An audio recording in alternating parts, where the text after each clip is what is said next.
Up with KREM begins now. Well, now coming up on Up with KREM, 62,000 vaccine doses are on the way to Washington by next week. We are looking into how many of those vaccines will come to Spokane and who will get them first. But what's the plan in Idaho? This morning, we have more on their plan and how they plan to store the Pfizer vaccine. And KREM 2 Christmas at the Mac was a huge success. Thank you to everyone who turned out for that. This morning, we look into how the Mac is faring after COVID-19 restrictions shut it down. We're hanging in there, and we're really happy that it looks like there's a light at the end of the tunnel.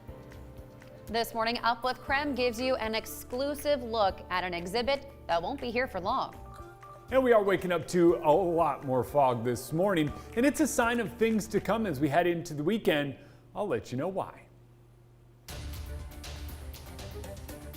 Well, welcome to Up with KREM. Great to have you with us today. We are tracking some breaking news. This morning, a small earthquake rattled parts of Oregon. The Pacific Northwest Seismic Network recorded a 3.2 magnitude earthquake around 6 a.m. near Tillamook. Right now, there are no reports of any damage.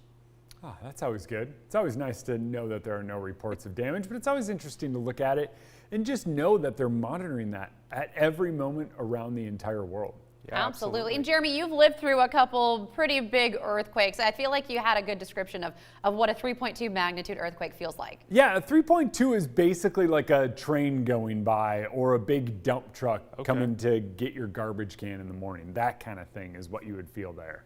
So nothing too major. Nothing too major, but definitely enough that, you know, if you're in a quiet, calm house early on in the morning, you're going, what just woke me up kind of thing.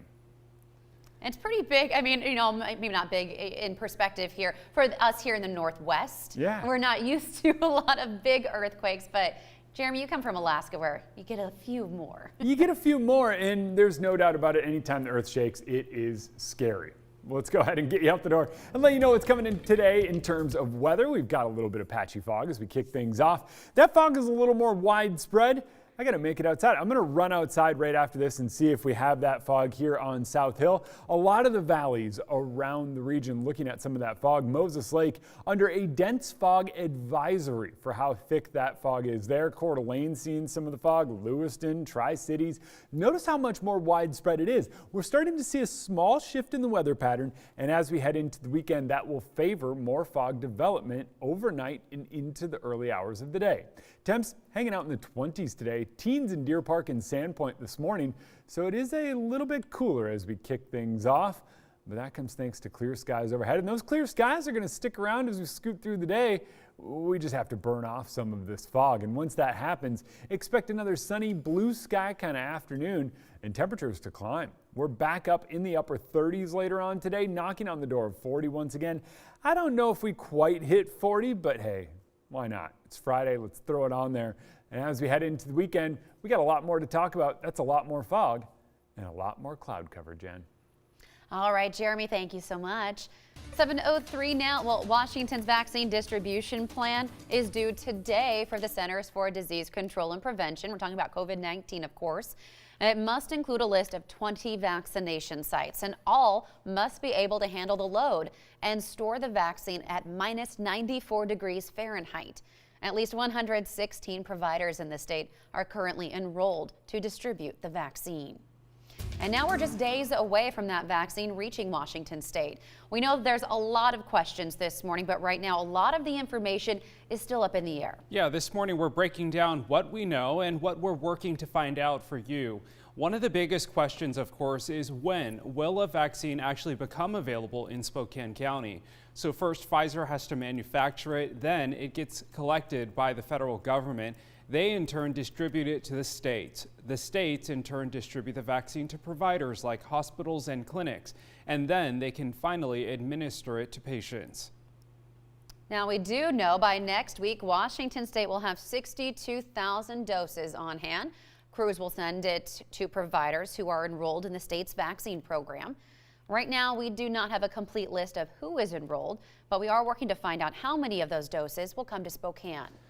On Thursday, Chaz Health, Providence, and MultiCare all confirmed they have enrolled in the program. None of them, though, knows yet how many doses they'll receive or exactly when they'll receive them. but they said the process will happen in phases. So when will the first vaccines arrive here in Spokane? Right now, the best guess is early January. Of course, only a handful of people, though, will actually be able to get the vaccine at that time. So the next big question is, who is the priority? The first people to get the vaccine will be those at high risk for COVID-19. That includes employees working in healthcare who may be exposed to COVID-19. This also includes staff and residents of long-term care facilities. As for the rest of us, we will likely have to wait a little longer into 2021. Across the state lines in Idaho, the initial COVID-19 vaccine rollout is expected to be only weeks away. Health leaders in the state say they could get its first shipment of the vaccine by mid-December. Governor Brad Little previously mentioned that frontline medical workers would be part of the group to get the vaccine first. State leaders are currently working to create a statewide distribution plan that's balanced. For the latest information about the vaccine in Washington and Idaho, you can text the word vaccine to 509-448-2000. All right, it's time for your morning rush. More news in less time. A Spokane woman is accused of shooting a man in the head during a night of partying. Happened early Wednesday morning at a home near Jefferson Street and Northwest Boulevard. Police say the 18-year-old woman is now facing first-degree manslaughter charges. Court records show the suspect, victim, and other witnesses were seen on video with guns moments before the shooting. The documents also show the suspect expressed extreme remorse, and witnesses did attempt to save the man's life, but it was too late. You can read more about this story on KREM.com. The Spokane Regional Health District says they will begin the process of hiring a new health officer. This comes after the firing of Dr. Bob Lutz. What this means is the health district is now officially accepting applications from candidates across the country. But it's a process that may take months. So the board also officially appointed interim health officer Dr. Frank Velasquez to that role until a permanent replacement is found. The Spokane County Republican Party is calling for the resignation this morning of a Spokane Public School Board member. This is after a statement Jenny Slagle posted on social media about abolishing the Constitution. Now, the post reads, Wyoming is 92% white. California is 37% white. A Wyoming voter has nearly 4 times more influence than a California voter. The Electoral College is racist. It must be abolished. A petition asking for her resignation already garnered 375 signatures. And that's your morning rush. More news in less time. Let us know what's happening in your neighborhood by using the hashtag #UpWithKREM on social media. Many small businesses continue to struggle under the restrictions of the pandemic. Now owners have until December 11th to apply for Working Washington small business grants. A week after Governor Jay Inslee announced an additional $70 million for businesses, applications for up to $20,000 in emergency funding opened up on Wednesday. The application includes an eligibility checklist with the criteria you see there on your screen. One of the biggest is money has to be necessary to continue business operations. Businesses can apply online. Here's a list of some of the things you'll need for the application process. You can find more information, including the link to the application, on KREM.com. Coming up after the break, several famous art pieces are currently housed here in Spokane, but no one can see them. Up ahead, how a local museum is faring in the pandemic. As people wait in line for hours at Chick-fil-A, a local restaurant owner says they're struggling even more. Their message as we head into the holidays in our next half hour.